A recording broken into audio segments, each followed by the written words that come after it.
Tak. A máme tady plošinu na podvozku Volvo. A nástavba je Bronto.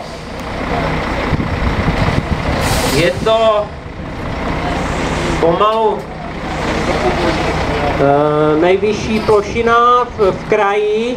Pokud vím, tak snad jedině hasiči v Barumu mají taky ještě větší, protože v Barumu je jedna z nemají. Tohle je největší, nejvyšší. Tak, tohle Bronto je nejvyšší v kraji. A teďky hasiči vám ukážou pár věcí, co s tím dělají, když hoří ve výškových budovách. Například, kdyby hořel krajský úřad ve Zlíně 21.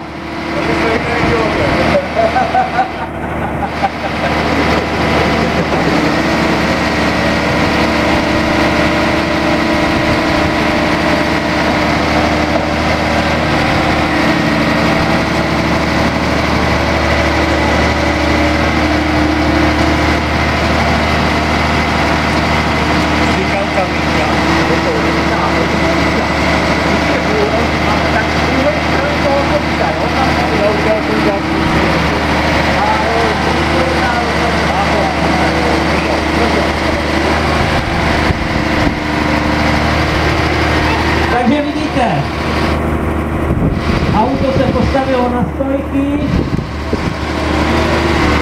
přece jenom gumy by to nemuseli vydržet a potřebuje to mít větší stabilitu.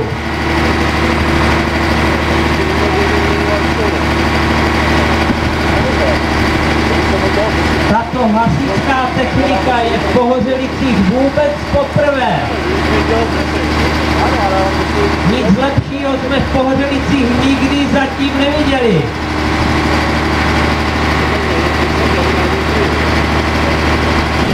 Vidíme hasiče lesce, jak se připravujou.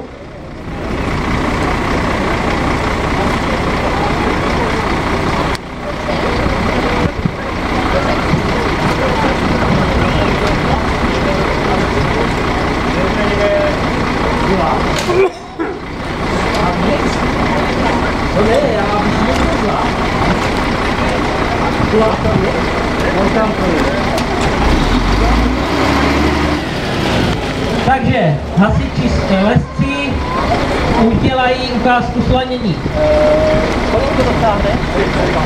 32, které má příklad. Jo, je to až na vrch? Protože já jsem tam dělal a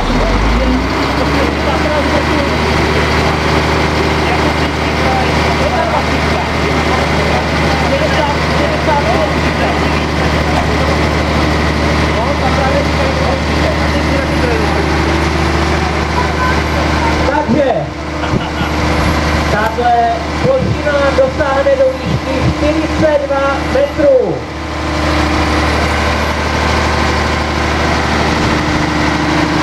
Nejvyšší budova ve Zlíně, která by teda... Jsi to připokla? Já ne?